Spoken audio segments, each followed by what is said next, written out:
Click the links to join the channel or become a member at the subscribe star. So I find some petty article.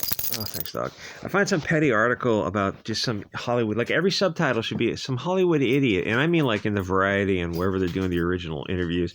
Some Hollywood idiot says some stupid stuff. There should be way more pushback to the stupidity coming out of Hollywood than there is, and there's absolutely zero. And you know what happens when you get absolutely zero pushback?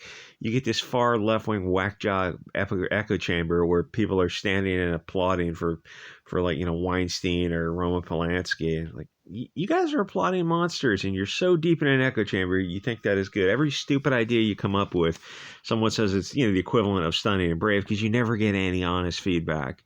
That's the one thing about making videos, is you get a whole lot of feedback, which, you know, sharpens your argument, so to speak. So House of Dragons is kind of 2015 Tumblr vibe. This interview with this chick, it's just kind of, it's just to see this stuff and just let it go by. I think more people need to give them feedback to let them know, hey, what you're saying is stupid and you should be mocked, or at least you should be given some feedback about saying this kind of nonsense. So they're talking about privilege. Well, let me tell you, privilege is being able to say the dumbest things on earth and never be criticized. They're living in this insane upside down world where the woke have been led down this garden path to believe a narrative that is very much not in accord with reality. Vaguely, their narrative is, of course, men are to blame for everything, but specifically, they're talking about the fair men. They're never, you go, oh, so you really get this issue with the patriarchy. So what about China? What about that country in the Middle East that's going through a little bit of a revolution dealing with the facial coverings? You gonna address those issues? Oh, no, because it's not safe to talk about those issues. We mustn't upset our puppet masters.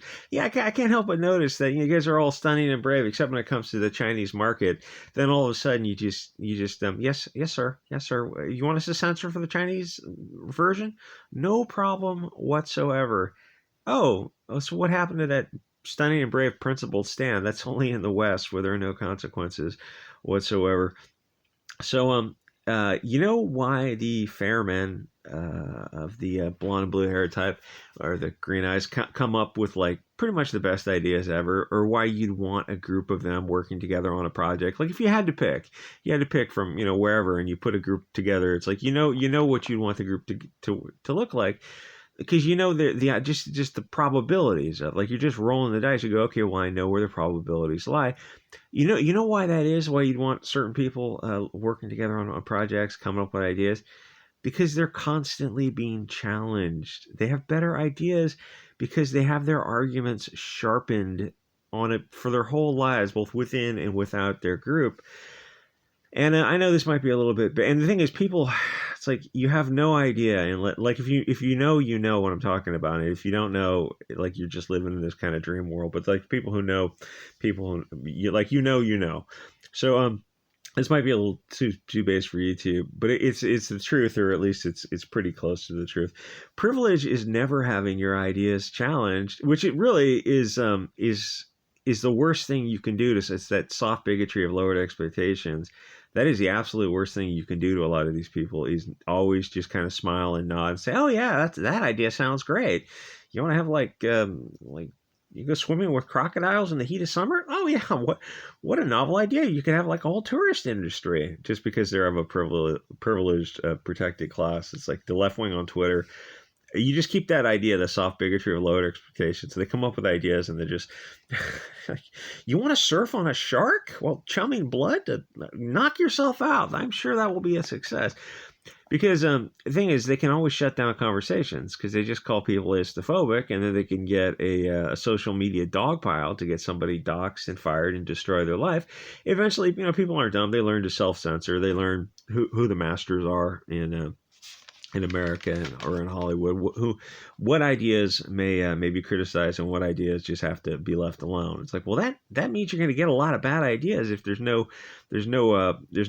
positive reinforcement to correct these things. It's like, yeah, that's what you're going to get. You're going to get a lot of the socialist speech where the kids are all talking about their pronouns and their privilege and where the land was. It's like, what are you people doing? Like, do you hear yourself? Do you expect to accomplish anything when you give it 10 minutes of talking about your pronouns and your anxiety? It's like, what's the color of the sky in their world? I really don't know. So what happens is, and the thing is, you see, like, hey, you guys cracked a book on Russian history because you're about to re-experience that the vibrant enrichment of starving to death. So what happens if you never grow? That happens if you never grow your ideas. They never improve. They never get sharpened. Then men in general get feedback, but obviously your blue and green eyed heroes over here get the most feedback. So eventually they become the best at creating ideas. And I'm not like I've laid the foundation for the argument. I told you how I reached that conclusion. That's a very logical conclusion, though I know it would trigger a lot of people. Why are some characters Mary Sue's and purse puppies in Hollywood storytelling?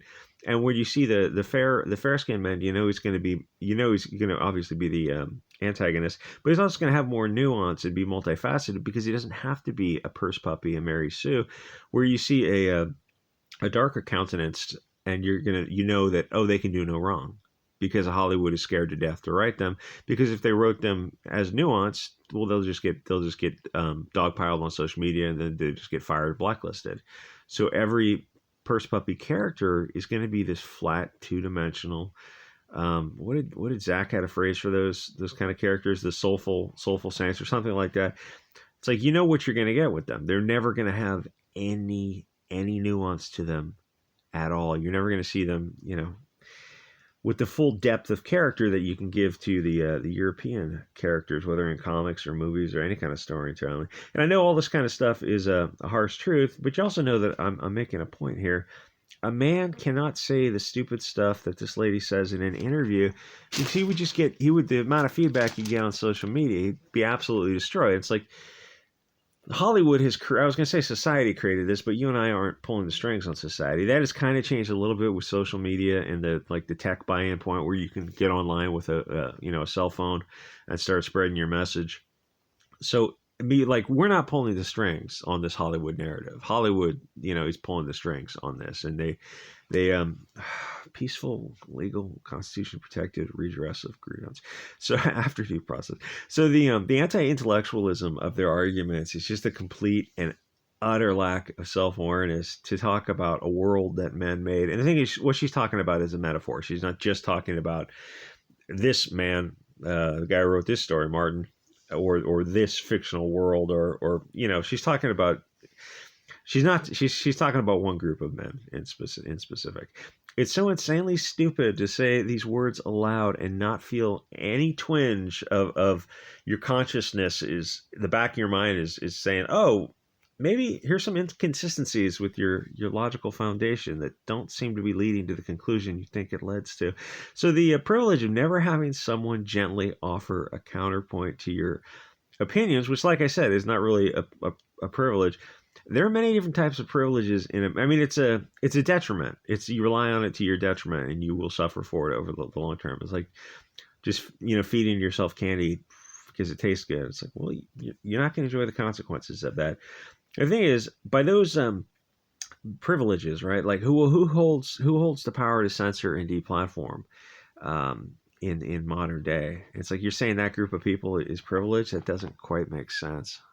So the narrative is that there's one group in America that you can criticize, but they also hold the privilege that your green and blue-eyed heroes over here. Like that's absurd on the face of it. You can say anything you want about them with zero consequences, as you've seen on social media. The MAGA kids going the wood chippers and the anything against whites, Christians, MAGA types. Who's the Covington Catholic kids? Like a kid just stood there under an assault from an alcoholic, and he just stood there kind of looking uncomfortable, and there were literal threats against him, and those people got no consequences. They didn't lose their accounts, and nothing happened to them. Like, you know what I'm saying here. It's like, but the narrative is, oh yeah, but people who look like him have all the power in America. It's like that doesn't make any sense. I mean, a child could look at that and break down the logic of that. If they held any power, they wouldn't allow you to say these things on social media. They wouldn't allow you to sell these books that say you effectively call for their mass deletion. None of that makes sense. But obviously, all I can say is the white pill is the alt social media where you can pick up some tech and start spreading a counter narrative, which is why they're so desperate to shut it. And we gotta destroy Bit Chute and Odyssey and World Trade Video and Gab TV. It's like, you don't just hate one site, you just hate what people are saying. Like, can you really not engage in that open marketplace of ideas? Do you have to deplatform and censor? You just cannot. Your ideas are that bad that they have to be enforced at the end of a bayonet. So, in regard to Games of Thrones, if the men created the world and it's so horrible, well, but okay, so they're responsible for that part of it. But did they also create the good parts? Are you also going to praise them for the good parts of the world they created? Or is the unspoken argument that women would do a better job? I mean, maybe so. After all, they've done such a great job as politicians and leaders in America, Europe, and Canada. So maybe they would do a better job in this fictional universe. Or wherever else. It's like, well, you should write a story and tell that story. I mean, there's plenty of female fantasy writers. Amber Caffrey has a whole dragon series. Weird that they never turned that into a fantasy story. It's like, yeah, because it was a huge series and the series did well, but it wasn't good. And there's a bunch of other fantasy like that. It's not good. It sells, but it's like the reason they made the stories into movies they did and not these other ones is because, like, there's fluff and then there's super fluff. Like, Game of Thrones is fluff, but something like some of the other fantasy novels that come before it is like, if you think Game of Thrones is fluff, there's other fantasy stuff that is really a challenge to get through. And I've read some of it, like, out on a camping trip or something, or you see the cover and you're like, oh, I'm curious to see like fantasy, and I read it and it's like, oh, you know what fantasy is? It's really overwritten. Like you pick up a 500-page novel with some guy walking his dragon on the cover, and the cover looks cool, and you're reading it like, yeah, this is 500 pages. It would be good into like smallest font, right? It would be good if you cut it down to 300 pages. Like, you got to have an editor go through, like, sit the author down, take them away to a cabin for 2 months and go, listen, we're gonna strip down your writing, and we're gonna streamline everything. We're gonna take a 500-page book and we're gonna rewrite it and do a 300-page tight, fast-moving book. Yeah, you should do that to Stephen King while you're at it, or the next Stephen King. Like, that's all a fantasy. It's like, even the, except for I'll say Lord of the Rings, because that was more action adventure. That was action adventure set in a fantasy universe, where a lot of fantasy authors now are just way over the top fantasy. Anyway, like, comment, subscribe. Thanks for the recent members. I'll see you guys all next episode.